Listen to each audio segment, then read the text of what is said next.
global scale problem requires a global scale collaborative effort to effect meaningful change.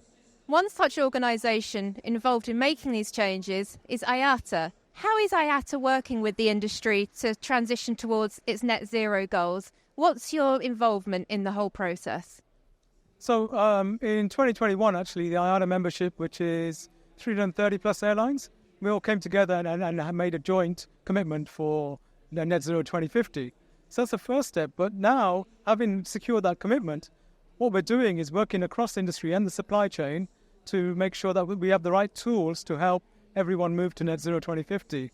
That's on the procurement side, that's on the supply side, it's on the standard side, it's all of the different areas, and for all of the levers for net zero 2050. I mean, the roadmap was a milestone event in its own right. What type of action are you now seeing implemented across industry as a result of the roadmap? Absolutely. So the roadmaps are the first bottom-up approach to move to net zero 2050. And so when we look at some of the milestones, by the way, we've got 150 milestones in there.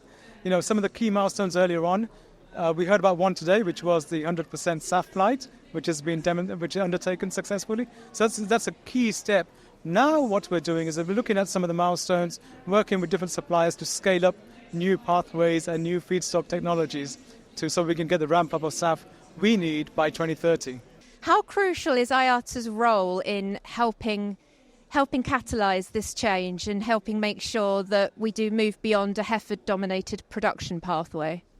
I think it's important because we can operate globally. So we can really understand what sort of opportunities there are across different regions in the world, what feedstock opportunities there are. And you know, let's also bear in mind some of these feedstock opportunities create economic value for rural communities as well. So we're harnessing new potential for those communities. And so we can work to see how we can best cultivate and utilize that production capacity and how we can use that on a global scale for a global industry. And I think that's really important. Really, you know, the step up we'll need the big companies to come on board as well. So we're actively working with the oil companies, traditional oil companies, to see how best they can transition and away from fossil fuels so that we can have more renewable solutions from the big companies as well. We need new companies, we need the traditional companies all engaged in solving the solution, supporting aviation net zero 2050. We talked so far about CO2, and our commitment to reduce CO2 and non-CO2 are equal. We are addressing both. The problem is the science for non-CO2 is not as developed as it is for CO2 abatement. So we need to do more research. We need to work with different institutions, scientific experts, governments as well, to really understand how best we can quantify the impact of non-CO2 on a per-flight basis. And this is what's really important, how we can mitigate it, right? So I think, you know, some governments, including the European Union, are looking at ways in which what they call MRV, how they can measure, report and validate, verify non-CO2. But their proposals are not accurate enough. All they're doing is, I think, unfortunately, trying to tick a box to quantify non-CO2, but it's not going to be accurate enough, and they will openly have to admit their solution does not help mitigate non-CO2.